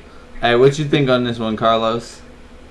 I'm gonna have to go with Arrtz team. I'm gonna go with Alright, Arrtz. Because Plus- I think like on paper, I think Arrtz wins. I don't I can see the Snorlax as being a wall. Like I don't see who really takes Hey, that. no. Don't go into details, bro. Oh, Just my bad. don't go into details. You could be watching. I don't know. Alright, bet. And you're taking notes. So we're still also gonna get Kanto's picks too, so we can keep up with our scores week to week. But we got that one pretty much. I don't know where Kanto's gonna go, but we got that 2 to 3 pretty much right down the middle. We'll go ahead and move on to the next one, and we got the Pittsburgh Steelix versus the 3-0 Cleveland Cloister, one of the only remaining undefeated team. I'm gonna go with Cleveland on this one. Something about that. I didn't look at it, so I'm not gonna look at anything until Sunday. Yeah, I never look, but I'm gonna go with Cleveland on that one, figuring that undefeated will keep rolling. But that Pittsburgh team's good. You know, I got them pretty high in my power rankings. They're like, it's pretty close. They're like either second or third among the 2-1 teams. I like that Baltimore Blaziken team because I played it, but I think that that's a really good team too, Pittsburgh. because like actually getting to see what they do in Kanto's match, it's like damn, that looks like a scary team. And Claude, and they also have Hatterene too, so see like match. Where you going on that one? Come back to me. Come. I'm I'm looking at it. Like, Well, if you're looking at it, then I think I'm gonna go with Steelix just because I hope they make a upset. Because if they can knock off another undefeated team, that'll be great. We're still waiting for someone to knock off Blau, but if he Yeah, that's takes what I was this saying. Grimmsnarl, if he takes this Grimmsnarl off my hand, This dude, Blau got plot armor. He gonna be alright, bro. he's like the main character of the BSO. Apparently, like I don't know what's going on. He got plot armor. Y'all need to chill. Y'all need. Now we're in shonen anime. RT, you got That on plot armor means this one. nothing at the end of the season. RT, you got. I'm about- I'm going to go with. I'm going to go with the Cleveland Cloisters. I just like their. Matter of fact, hold up. 1 second. That G-Max matchup is Charizard versus Kakaraja. That throws a wrench in things. Good He could run the point. Scarf Gengar to counter. Let me not go on this stretch. Let me just get my pick. Hold All right, while he's thinking, Carlos, you got a pick? Yeah, I'm gonna go with the Cloysters. Just because, like, that team is just. I feel like y'all know something that I don't, and I'm sitting there going, like, hold up. That team is just offensively stupid. Like, that is the best offensive team I've ever seen. I'm not going to change my pick, but dang, when he points out how bad the G-Max matchup is, I thought about it for a second. Goose Almighty has just dropped Jellicent for Flygon. Waiting for approval. Trade alert. on. I was looking at Flygon too in the. I was looking at Flygon too, actually. Yeah, I was looking at Flygon and I saw a nice. I'm going to steal it based off of the Gigantamax matchup. I think if they play around that well, they could do some damage. Bishme, you got a pick? Like you guys said, the Gigantamax matchup, and then seeing what they did in Under That Sun, like I'm not sure. It's just have an answer to that. Charizard in the Sun. All right. So I'm hearing it's Steelix. Yeah. Right, that's a Steelix. Once again, 3-2 split. So then we got the Baltimore Blaziken, which is honestly a team I really like, versus the Bonita Boltbeaks, one of the 0-3 teams trying to get on the board. And I mean, it's not that the Bonita Boltbeaks is bad, so I'm going to take the Blaziken on this one, but, I'm not saying count them out or anything. What do you guys think? I'm going with the Baltimore Blazekins as well. It's just, I think on paper, Baltimore Blazekins have not only shown that they have a little bit better playing experience than Bonita Boltbeaks with the plays that both teams have shown so far, but also I think also on paper the Blazekins have like a better team matchup. Yes, I really did think that when I played the Baltimore Blazekins that their preparation was really good, honestly. Oh yeah. I'm gonna go with the. I hate to say it, but I'm gonna go with the Baltimore Blazekins. I think that the Boltbeaks aren't getting on board this week because, I mean, I haven't seen much of the Blazekins. I think they only seen them battle you, right? I believe so. I think it's only you, right? But just based off of hearing what everyone says, they sound like they're a real problem. And it's just one of those things that I don't know, man. I just think that they're gonna pull it out. They have one of the strongest G-Maxes in Duraludon, and right after the two undefeated teams on here, they're my favorite of the 2-1 teams. So I mean, yeah, I'm gonna go with the Blazekins. I think they got it up this week. Bishme, Carlos, what do you guys think? I'm gonna go with the Boltbeaks. Just cause with the Boltbeaks because if you think about it, he got Dracovish, and Dracovish kind of sweeps that ground team. Oh, that is true, but just the development. Like I mean, if he's running the Scarf, or if the Escadrille's outspeeding the Dracovish, he should be alright. Especially if it has chip on it. I mean, that's true. If it has chip, but I mean, like, even if Joe gets an attack off, what is he gonna hit it with? Iron Head? Earthquake? I don't even think that does the one. I don't even think I can OCO.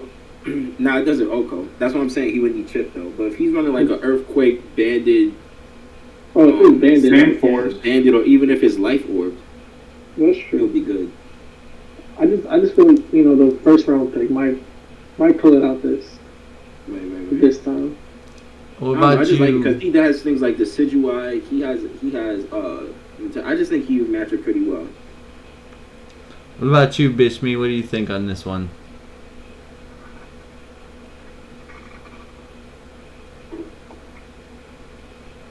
You there, Bishme? Did he lose? he's undecided. He can't talk.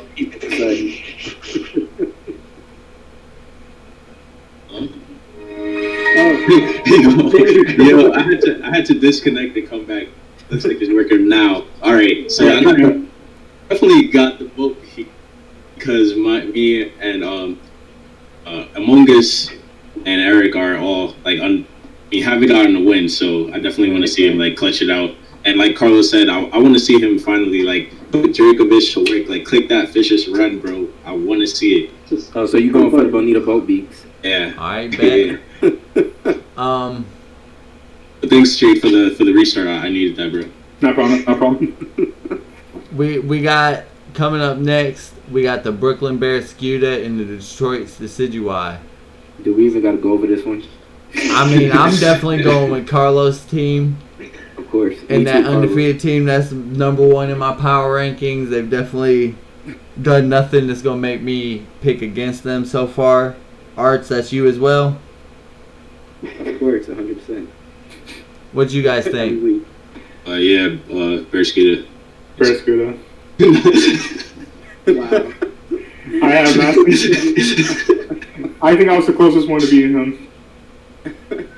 Even then, I was not by much. Is that everybody? I'm gonna say the signal. Okay, myself. Yeah, I think it was the Cinderace, bro. I think the Cinderace had him on the ropes, and then I don't know. Yeah, I don't know. I don't know what's going on with that. Had Like, him on the ropes, man. it's a plot armor, bro. Definitely that plot armor. It's the plot armor. I just noticed that by your Cinderace. Your Cinderace gets critted, and your Cinderace misses everything. I think you really should just trade it. All right, well, I saved the last two on purpose, though, because we got two marquee matchups, even though they may be a little bit low in the power rankings. These are No the offense. Sasuke matchups. But these are the analysis matchups. We still got to get Kanto's picks for this week as well. But I 100% think he's going to pick New England Cardinals for this matchup. I'm actually gonna take Kanto because of how much I like his Gigantamax, and I'm picking the Nashville Slashers against you, Shade. What do you think on this matchup, though? I'm not going to say too much, but have fun trying to predict what Savali, if I even bring it. That's what I was gonna say, man. I was looking at Savali so much. I wanted him so bad when you took him. Yeah. You jumped the gun on that one with me, man. You got it first. I was so mad when I seen that thing go. Like, you have to realize, like, with Savali, I have every type. I know. That's great to have that power on your side. So you're taking yourself to win, right, Shade? Yeah, I'm going to go with myself to win. I think, because me and Kento, like, if anyone likes, like, because I did talk, we do talk trash to each other. We're not talking trash to each other because, like, we hate each other. We're friends. He's probably one of my closest friends on YouTube. Right. But, fuck him, I'm going to beat him. Word. What do the rest of you guys think on this one? I'm gonna go Shade because like he's the more experienced battler. Like anything can happen, but I feel like Shade definitely. He's very close, but RNG at the end of the day was going to screw someone over. Ask Arrtz over here.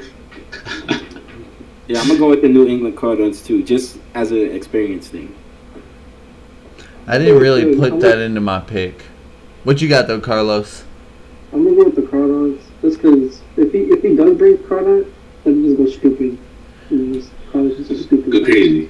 Because you look at Blastoise from Dynamo, Blastoise is like even with no investments, Blastoise is still a Pokemon, and Cardinals able like to do more than half with just knockoff, and that's without an item. Yeah, like I had noticed that too because he had used the white herb right before you knocked him off. It still did more than half. So like, and like if I run like, like my thing is like was it's just like it all depends on like what Pokemon he brings, but I don't like the only resist he has to my Crawdon is Crawdon's knockoff is his Incineroar, but even then I can just run Aqua Jet. Right, like you could knock off and then Jet immediately after. Yeah. So like, yeah. Also, don't sleep on the specs board. You saw what happened last week.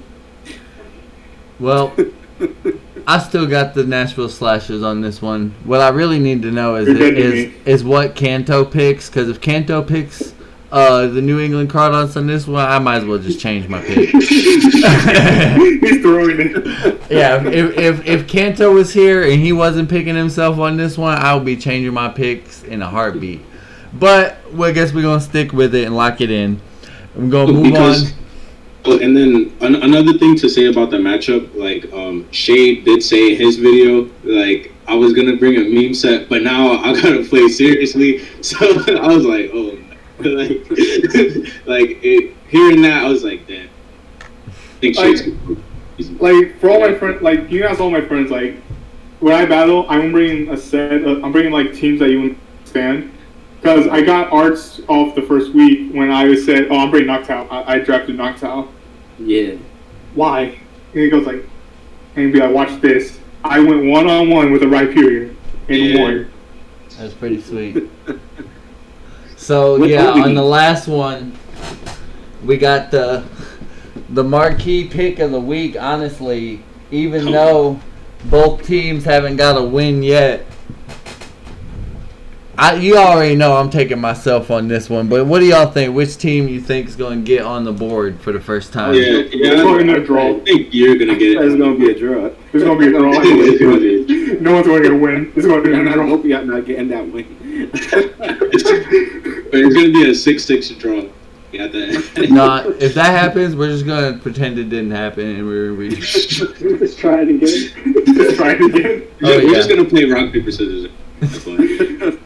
Don't even battle, just rock, paper, scissors. On a serious note, though, I think I'm going to go with. I think I gotta go. This is tough because I think I'm gonna go with the. Y'all pick. Go ahead, y'all pick. I can't do it just yet. I can't do it just yet. Shade, what you got?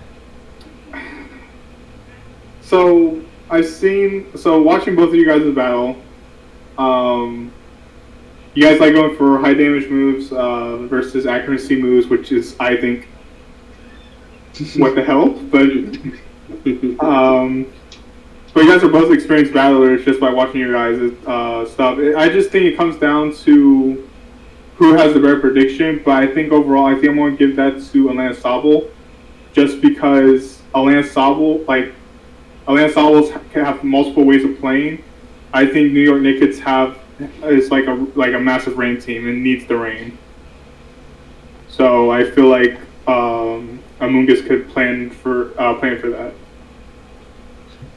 I definitely see the matchup as pretty 50-50 though, like you were saying. Yeah, like it's really hard to tell, like at that point, because like if I have to take myself out of this matchup and just look at it on paper, it's going to be really close. Yeah, like that's what I'm like looking at. Like I'm looking at both your teams. It's like, yeah, you can like you said earlier, like you can do really good with your Gigantamax, but like he still has stuff on his team that can handle that Gigantamax. Right. Good at that. I'm gonna go with the New York Knicks. All right. I'm gonna go with the New York Knicks in this one. Appreciate it, but I'm gonna have to go with the. He's throwing. He's throwing. You say you take Atlanta Sobble? I like his matchup. I do. Well, I like both. Like I said, it's 50-50, but I do see things that I think favor the Knicks a little bit more. Like I said, they're both great battlers. I've seen them battle each other in Draft League before, and it was a really, really good battle. And bitch, if you need any extra motivation, you said you wanted to run a draft battle back with him. So yeah, I did. This is your chance, bro. This is your chance. This is your chance. But this is gonna be a good one for sure. So, Bishme, did you say you were taking my team in this one? Yeah? Yeah. Just because, like, all right, just to break that down, I want to say just from my side, like, I just make some crazy plays. I'm like, yo, like, I should have done this, I should have done that. Like, but, like, I kind of, like, crack under pressure a little bit, and, like, that's something that I just have to get over myself. But, like, I definitely, like I said, I don't really like the team that I cooked up. It's yours, but yeah, that's pretty much it. But I am looking to win though. I'm not gonna throw the match, you know. Hey, Amoonguss. Yeah. Yeah, so I paid 500 points for that next battle. So Hit me up at about 10 o'clock. got you. I'll be live on Twitch doing battles tonight. I thought they were going like, I paid 500 points. And I still not get my battle. What the hell? So Carlos, who you taking on this one? I think I'm gonna go. This is so difficult in the matchup. Yeah, I'm just going with it. I'm going for Nickets. Well, Nickets. Yeah, I'm going Nickets just because I feel like Bishop might be able to do something. I don't wanna say too much, but I mean there are definitely some teams on that Nickets team that I worry about. Like I said, I don't want to say too much, but I guess I will say that like there are some things that I just don't know if I'm going to be able to break certain things on that team. Marathon? I have a really offensive team, right? And so like that's the one thing that I don't mind saying because I go into that almost every week looking at their defensive threats, like what can I do? And yeah, Bishmi has Ferrothorn. I also made the little comment earlier about my weakness policy clay doll set. I was like, oh, don't worry, I don't have anything that hits that super effective anyway. It just hit me that we scrimmed this, didn't we? We did scrim. Yo, Yeah. bro, bitch, be confident in yourself, bro. That's all I'm gonna tell you. Be confident in yourself, bro. Yeah, be confident, bro. You could definitely be confident in yourself, bro. You got this. But at the same time, Arrtz calls here, betting against yourself, and then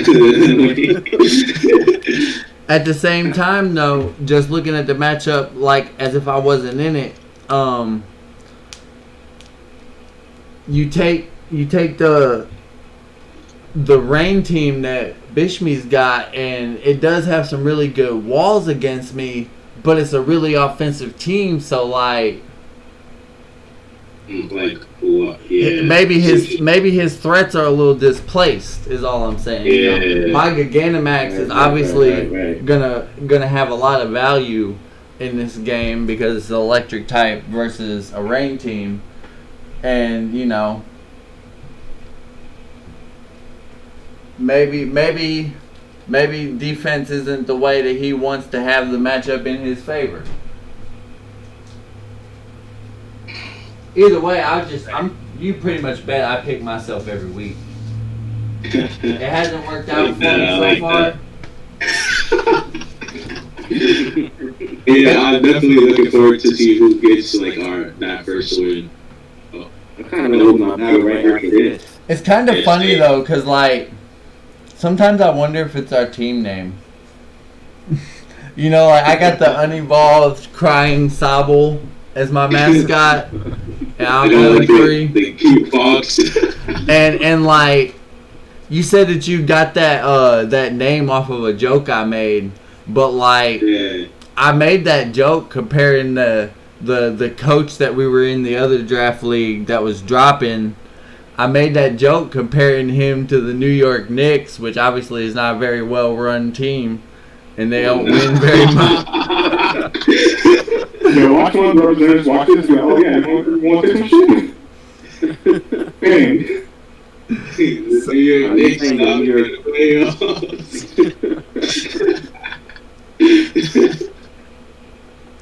Right, I wish I could watch that battle live, man. I wish I could. I wish I could be there at that battle, man. Me and Kenta might be doing our battle live. Oh, really? Oh yeah. Before we sign off and stuff, that is one thing to say that we may be live doing this right now, but if you missed it or caught in partly, whatever the case may be, I will be uploading this on YouTube tomorrow as well. So to kind of follow up with the regular schedule of how we usually do this, it will be up on YouTube, and next week hopefully we can get Kanto back and host it on his channel. Yeah. So one more thing. Yeah.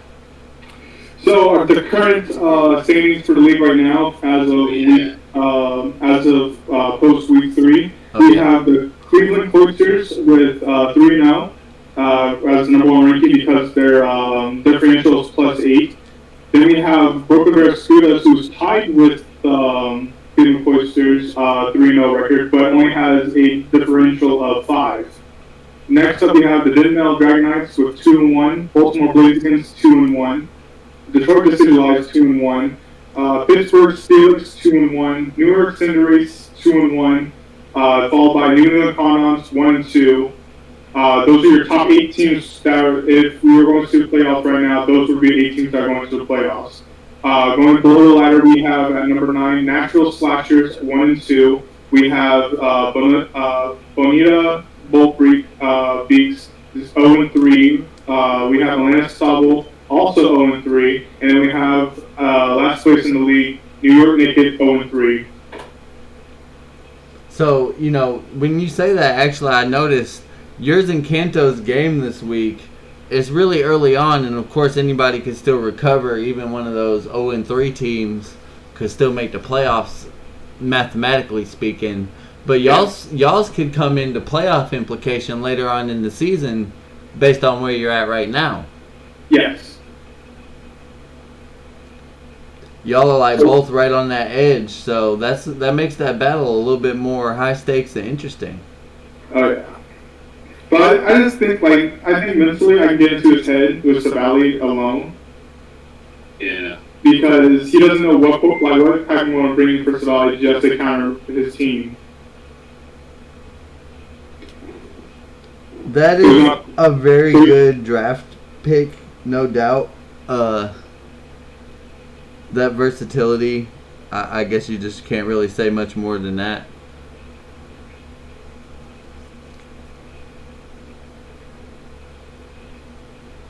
But, yeah. Yeah, I mean, I guess that pretty much covers it for this week's. And like I said, this will be up on YouTube tomorrow.